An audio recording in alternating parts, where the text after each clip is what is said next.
Bella a tutti ragazzi, oggi parlerò del mio canale perché è il mio primo video.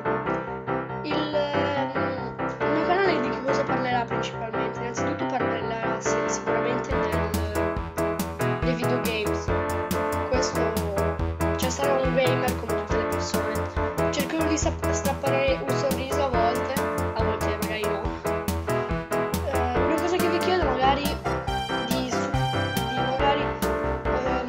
quando ad esempio non faccio i video di non lamentarvi perché sono molto impegnato con la scuola. Sicuramente i video usciranno o sabato o mercoledì. Mercoledì non ne sono molto sicuro, però sabato o domenica.